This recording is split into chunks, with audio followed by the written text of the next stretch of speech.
My goodness, so I was gonna do some scrapbooking today and put away the pictures and stuff that I found that I have and stuff, because again I'm connecting, reconnecting, and look what I found. And I just had to stop. This is my great grandmother's. That is her sewing machine.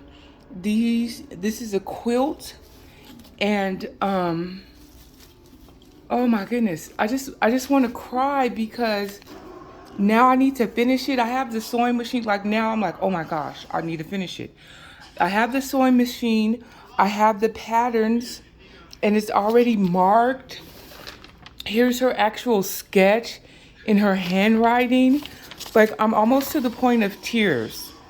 And I know she's with me. I commune with her. We talk. You know, I listen to blues. Sometimes we watch Jerry. You know, that was one of her shows. You know, or I watch old school Maury Donahue. You know, sometimes we be watching Sally, Jesse Raphael too, and we be cracking up. You know, we get them old Western movies going because she likes those. But look at this history and legacy. Like that's her handwriting. I just sat here and smelled it. It reminds me of her. And even each of these patterns and stuff just reminds me of her and the time that I spent with her and stuff.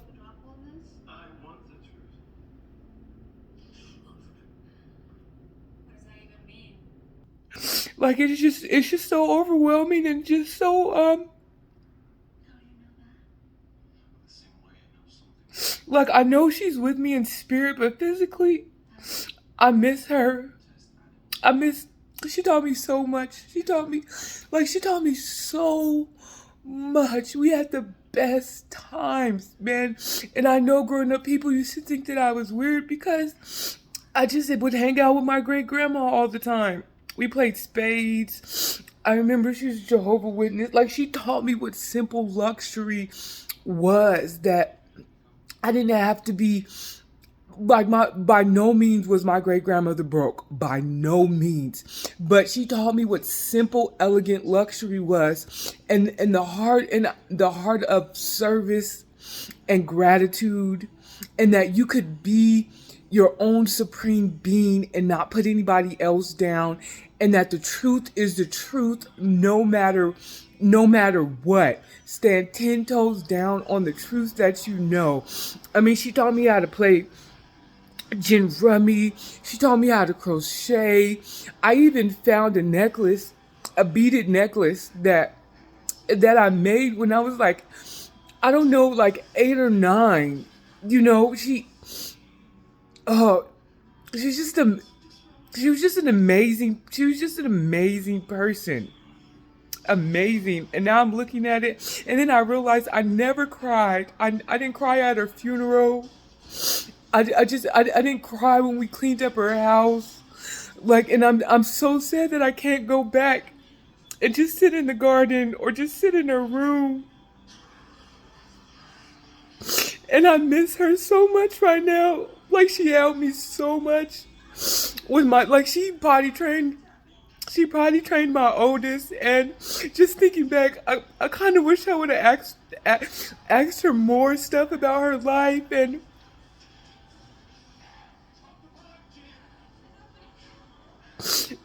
stuff like that. So I value her, and I know she's here protecting me, and I know she wants me to finish it, and so that's why I'm just so emotional.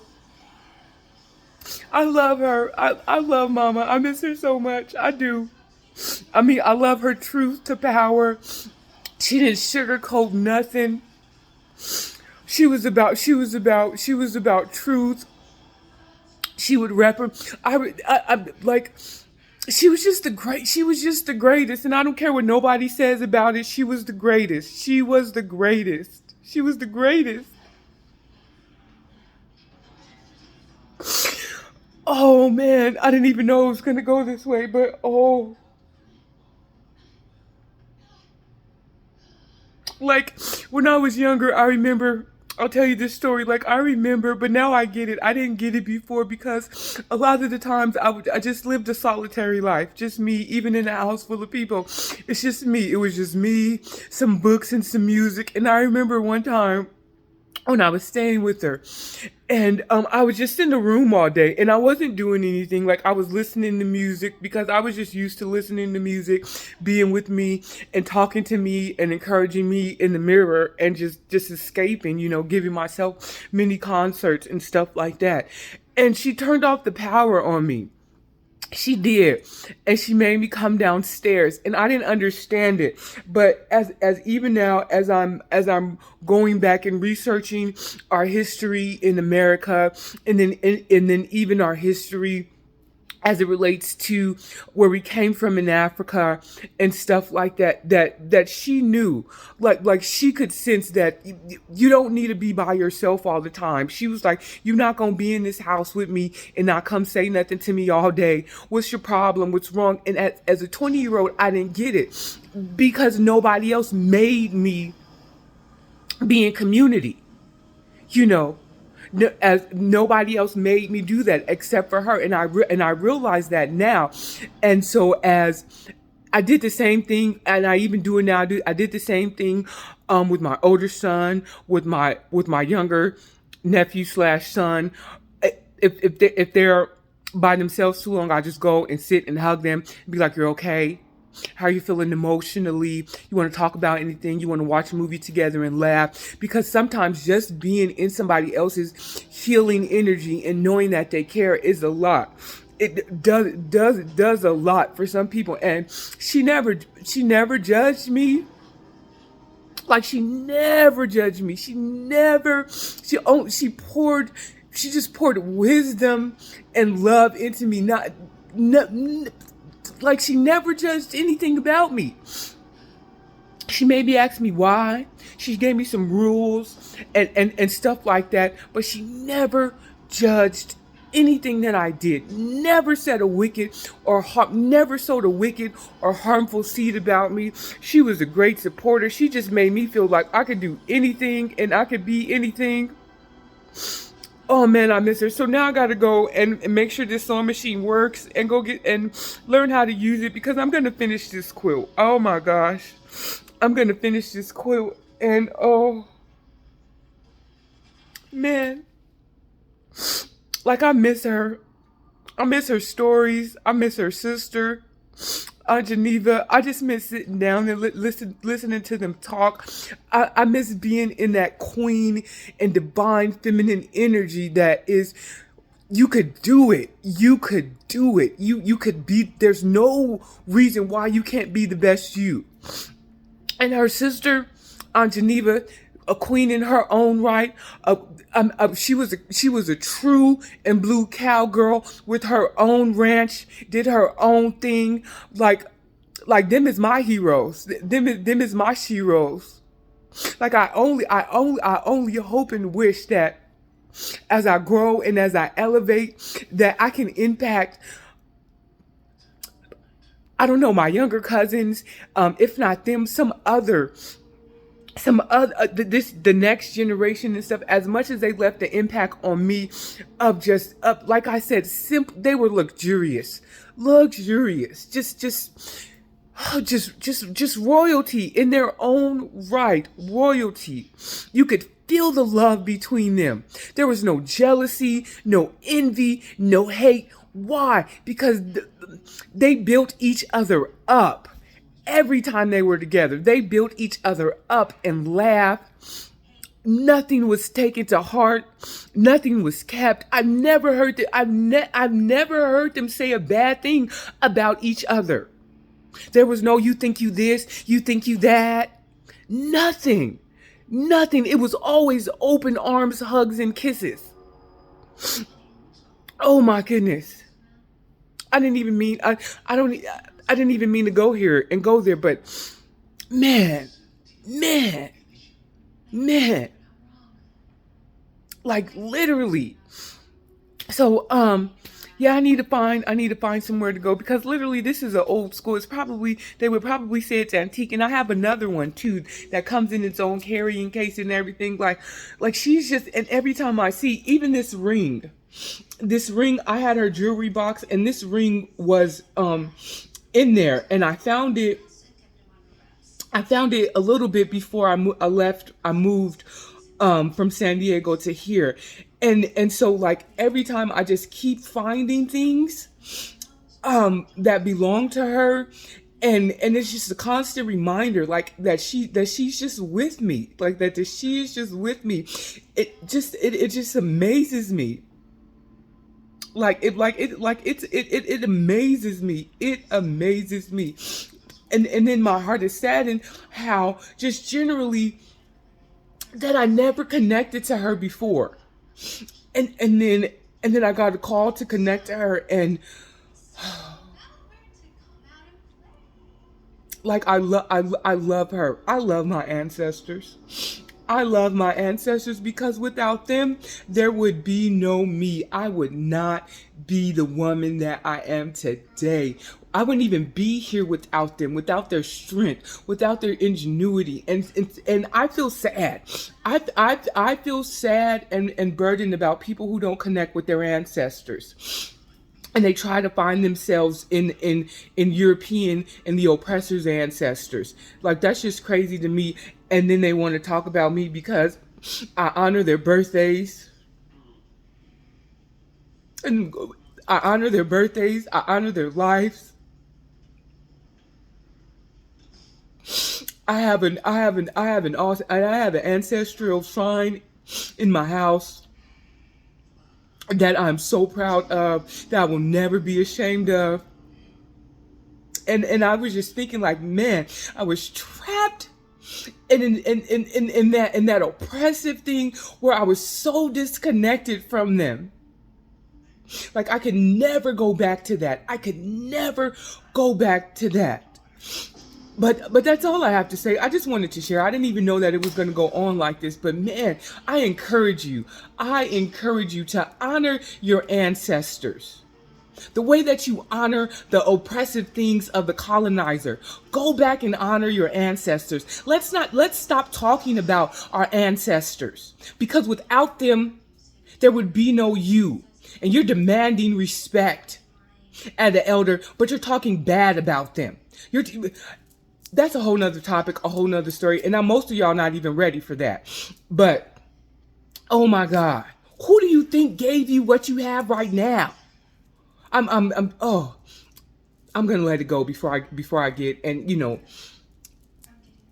before I go and before I get riled up and my spirit gets riled up. But oh my goodness, honor your ancestors. Honor your ancestors. Honor your ancestors. Honor your ancestors. Think about that. You will humble yourself and get down and pray to the oppressive systems that were forced on our people. But then you mock other people and laugh and call them evil and demonic because they are actually honoring their bloodline, their heritage, the people who made it through that Middle Passage. The people who made it through the enslavement, plantation enslavement, that they made it through Jim Crow, that they made it through those lynchings, that they gave their blood, tears and energy for everything that we have today. And you dishonor them by talking bad and saying they wasn't this and they wasn't that. They had to be all of that for you to be here. They had to be something. They had to be something.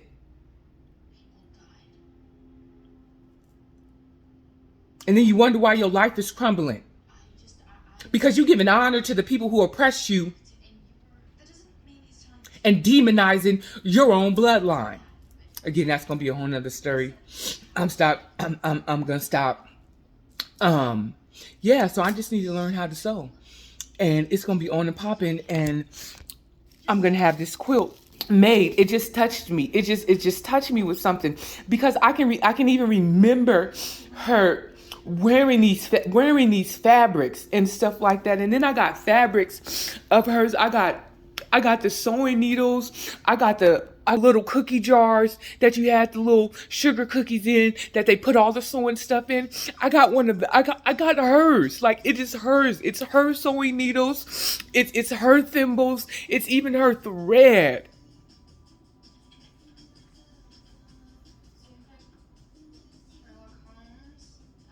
And I just feel honored that she made sure it found me. I do. I feel honored that she made sure it found me. Because I cherish it. I cherish it. And I feel like when I finish this, I feel, oh my goodness, I don't even know what I'm going to feel when I finish it or when I do it. But this is just amazing. I'm going to make this quilt. But I'm going to make this quilt. Oh, I love her so much. I love her so much. She was my wall of protection. So much when I was younger. So much when I was younger. I remember I could go, like, I was on the bus and I would be 5. And, you know, taking the bus by myself to her house. And then just to be there, like the endless summers I spent there, her teaching me how to garden, how to shuck corn, how to shuck peas, killing chickens in the backyard. I remember the love that she put in everything that she cooked. I remember the pictures on the walls and the stories she would tell.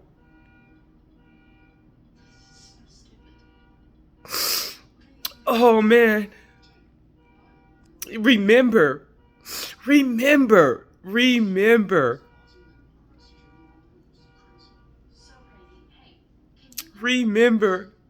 I even remember going over and sitting with her when she was sick in her last days. She would refer to me, beginning, she knew my name and she knew my face, but she would refer to me as Kai's mom. And then it went to that boy's mom. She'd be like, come here, that boy's mom. I knew what boy she was talking about because she spent so much time with him. And I'm so happy. I'm so happy that he got to spend time with her.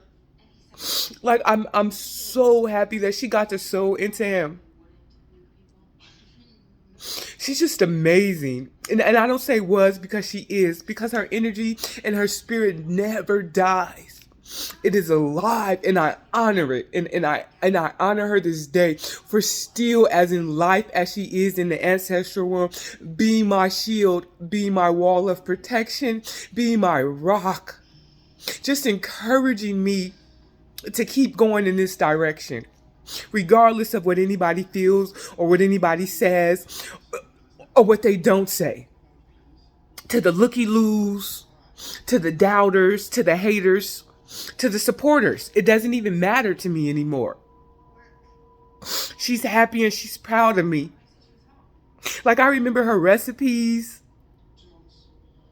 And it's funny, I need to work on it because I don't even eat banana pudding anymore because I only like hers. She's amazing. She didn't even need a hand mixer to make to make the meringue. She would whip it 3 to 6 times and it was perfect. Perfect. That's knowledge right there. And I remember every time that I would come to her house, I have cookbooks from her. I have a receipt from a feed store from her and her mother in Arkansas in their handwriting. Like, these are things that I cherish. It's my history, my blood. I remember every time I would go as I got older and I would go and I would say, hey, mama, you got the best recipe for that. If I bring this over, would you make this for me? And the first time I did it, she was like, yeah, come on over. And then again, like, she sat in her chair and it was open so you could see in the kitchen. And she sat in her chair and she didn't make it. She made me make it, which I appreciate now. I appreciate that now. Every time she would just sit in the chair and she'd be like, let me see what you got. Let me see what you got. Okay, put a little bit of that in there. Put a dash of that in there. Smell it. Smell it. No, you don't need no. All you need to know is the ingredients. All you need to know is the ingredients. And you're gonna taste it and you're gonna smell it and you're gonna know when it smells right and you're gonna know when it tastes right. Her food was healing. Just her presence was so healing and so calming and just elevating. Oh, yeah, maybe I did need to cry because and it's been over 10, 15 years. I can't remember exact when she died, when her body died. But I didn't cry. I didn't cry because I already knew she was in a better place, and she went in the manner in which she wanted to go, in her house, in her living room, and I was honored. I wasn't her main caregiver. I was just one who assisted her daughters in taking care of her, but I was honored to be able to sit there with her like she did for me when I was a child. I was honored. And my aunt used to, her daughter, her main caregiver at that time, she would be like, don't give her no cigarettes, don't do that. And I said, looky here, that's my mama. That is my great grandmother. These are her last days. If she want me to buy her a whole pack of cigarettes, I said, I revere, honor, and respect her. If she asks me for cigarettes, I'm going to give her some cigarettes. Matter of fact, I'm going to buy a fresh pack before I come to the house just so she can take some cigarettes out of it. And then I'm going to leave it where I know she used to hide the cigarettes at.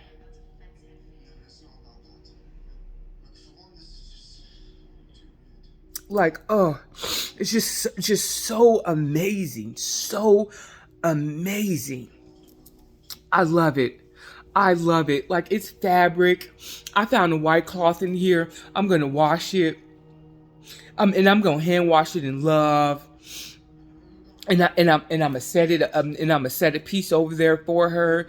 It's just amazing. It's just amazing. Oh, I didn't even mean to go on like this. I just wanted to share what I had rediscovered that I had. So now I know I need to get to work on this. But thank you for listening and watching. And then this is amazing because I'm gonna post this. And so a year from now, every year on this day, for as long as Facebook is on, I'm going to be reminded of this, and I can sit down and just be thankful. Just be thankful.